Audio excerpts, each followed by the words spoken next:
చంద్రబాబు ప్రభుత్వ అరాచక నియంతృత్వ విధానాలపై రాజధాని రైతులు యుద్ధం ప్రకటించారు.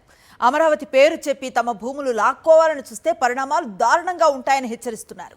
ఇక ముందు రాజధానికి అంగుళం భూమి కూడా ఇచ్చే పరిస్థితి లేదని తేల్చి చెప్తూ తమ గ్రామాన్ని రాజధాని భూసేకరణ సమీకరణ నుంచి మినహాయింపు ఇవ్వాలని డిమాండ్ చేశారు ఉండవల్లి రైతులు. ఉండవల్లి గ్రామం విజయవాడకు ఆనుకుని ఉండడంతో ఆ గ్రామంలో 2 దశాబ్దాల క్రితమే భూముల ధరలు ఆకాశాన్నంటాయి. 20 ఏళ్ల క్రితమే ఉండవల్లిలో ఎకరం భూమి ధర 1 కోటి వరకు పలికింది. 2014లో చంద్రబాబు అధికారంలోకి వచ్చిన తరువాత తాడేపల్లి, తుళ్లూరు, మంగళగిరి మండలాల్లోని 29 గ్రామాల పరిధిలో రాజధాని ప్రకటించారు. తాడేపల్లి మండలం కింద ఉన్న ఉండవల్లి గ్రామం కూడా రాజధాని పరిధిలో ఉంది. 2014 నుంచి 2019 వరకు ఉండవల్లి, పెనుమాక రైతులు తమ భూముల విలువ దృష్ట్యా రాజధానికి భూములు ఇవ్వమని తేల్చి చెప్పారు. న్యాయ పోరాటం చేశారు. తమ ఆవేదనను ప్రపంచానికి గట్టిగానే చాటారు. కానీ చంద్రబాబు ప్రభుత్వం బెదిరించి, భయపెట్టి, కేసులు పెట్టి పెనుమాక, ఉండవల్లిలో కొంతమంది రైతుల నుంచి భూములు లాక్కుంది. చంద్రబాబు అమరావతి పేరు మీద రాజధానిని ప్రకటించే సమయానికే ఉండవల్లి గ్రామంలో ఎకరం ధర 5 నుంచి 7 కోట్ల రూపాయలు పలికింది. దీంతో ప్రభుత్వం ఇచ్చే పరిహారం కన్నా తమ భూములకు విలువ ఎక్కువ అని తేల్చి చెప్పారు ఉండవల్లి, పెనుమాక రైతులు. చాలా మంది రైతులు ప్రభుత్వ బెదిరింపులకు లొంగలేదు.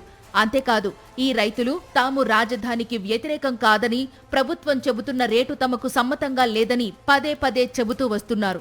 తమకు నష్టం వస్తున్నప్పటికీ సీడ్ యాక్సెస్ రోడ్డుతో పాటు కొండవీటి వాగు అభివృద్ధికి భూములిచ్చారు.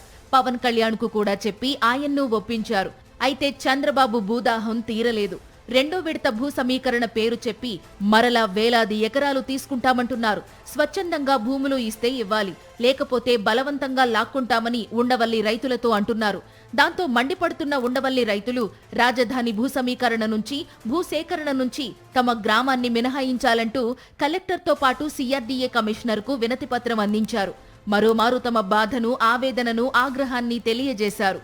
మా ఊర్లో ఏ ప్రాజెక్టు లేదండి. ఒక యాక్సెస్ రోడ్డు, కొండవీటి వాగు విస్తరణ తప్ప ఆ రెండింటికి కూడా మేము సహకారం అందిస్తానే ఉన్నాం. ఈ రోజు కూడా వేస్తా ఉన్నారు. మిగతా భూమి ఎకరా సెంట్ వచ్చి 30 లక్షలు ఉందండి. వాళ్ళు ఇచ్చే ప్లాట్ కూడా గజం అంత రేటు లేదు. రోడ్డుకి సహకరిస్తున్నాం కాబట్టి ఇచ్చామండి, అంత రేటుదైనా సరే. వాళ్ళు ఇచ్చే ప్లాట్ విలువ 7 కోట్లు ఏమో చేసిద్ది. మాది ఉండ ఎకరం వచ్చి 30 కోట్లు చేస్తుంది. మేము దీన్ని పూలింగ్కి రాలేం. మా భూమి మేమే అభివృద్ధి చేసుకుంటాం, కానీ మేము వీళ్ళకి గవర్నమెంట్కి ఇచ్చే ఉద్దేశం లేదండి. అప్పుడు టీడీపీ గవర్నమెంట్ ఉండడం కూడా, ఇంతకుముందు టీడీపీ గవర్నమెంట్ అప్పుడు కూడా వ్యతిరేకించాం. మా భూములు ఉండవల్లి భూములు తీసుకోవద్దు, మీరు మా ఉండవల్లిని వదిలిపెట్టండి అని అనేక రకాలైన ప్రతిపాదనలు మేము పెట్టినా కూడా వాళ్ళంతా పెడచని పెట్టారు. ఉండవల్లి వరకు మరి ఆ ఉండ పొలం అంతా కూడా గతంలోనే గ్రీన్ జోను, E1 జోన్ అని పెట్టారు.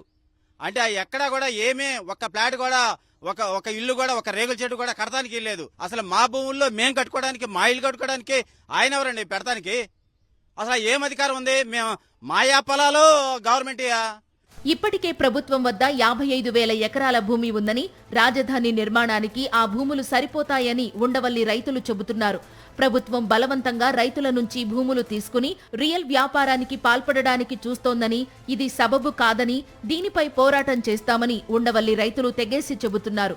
ప్రభుత్వం తమను వదిలేయాలని, తమ భూములను తామే డెవలప్మెంట్కు ఇచ్చుకుంటామని వారు స్పష్టం చేస్తున్నారు.